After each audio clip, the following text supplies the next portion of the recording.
नाज़िम, नवाबशाह जी क़ाइदे अवाम यूनिवर्सिटी में स्पोर्ट्स गाला जो इवेंट मुनक़िद कयो वियो, जंहिंमें शागिर्दनि ऐं शागिर्दियाणनि भरपूर नमूने हिस्सो वरितो। वधीक रिपोर्ट करे रहियो आहे इम्तियाज़ कीरियो।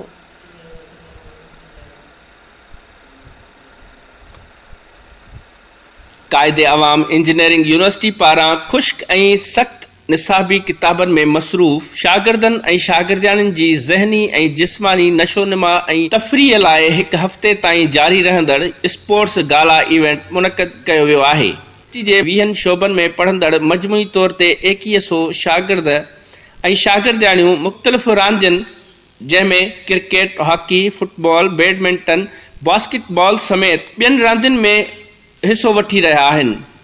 यूनिवर्सिटी जे शागिर्दनि ऐं शागिर्दियाणियुनि उन स्पोर्ट्स गाला इवेंट जी भरपूर आजिया कंदे चयो आहे त तारीख़ी हफ़्तो हूंदो जंहिंमें शागिर्द ऐं शागिर्दियाणियुनि खे पसंदि ऐं मिज़ाजी रांदि में भरपूर हिस्सो वठण जो मौक़ो मिलंदो। उन मौक़े ते शागिर्दनि, शागिर्दियाणियुनि ऐं यूनिवर्सिटी इंतिज़ामिया धरती टीवी सां पंहिंजा वीचार कुझु हिन रीति वंडिया आहिनि। ऐं तव्हां ॾिसी रहिया आहियो त केॾो जोश ऐं वलवले सां हिते उहो पार्टिसिपेट कनि था। असांजा स्टूडेंट पाकिस्तान लेवल ते बि खेॾनि था, उते मैचनि में वञनि था ऐं उतां विन करे अचनि था। अहिड़ी एक्टिविटी आहे, पॉज़िटिव एक्टिविटी आहे, माना जेका आहे हर साल थींदी आहे।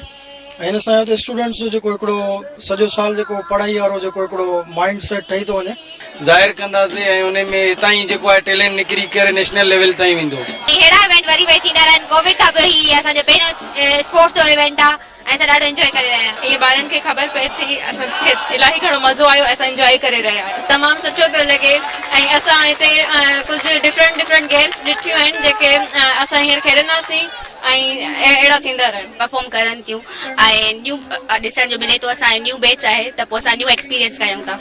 बहुत अच्छा लग रहा है और हम लोग फर्स्ट टाइम अटेम्प्ट किया है तो इस वजह से ज़्यादा अच्छा लग रहा है, एक्साइटेड भी है बहुत। असां क्रिकेट में वरितो, फुटबॉल में वरितो, बास्केटबॉल में वरितो, बैडमिंटन में वरितो, एथलीट्स में वरितो ऐं काफ़ी सारे में वरितो आहे।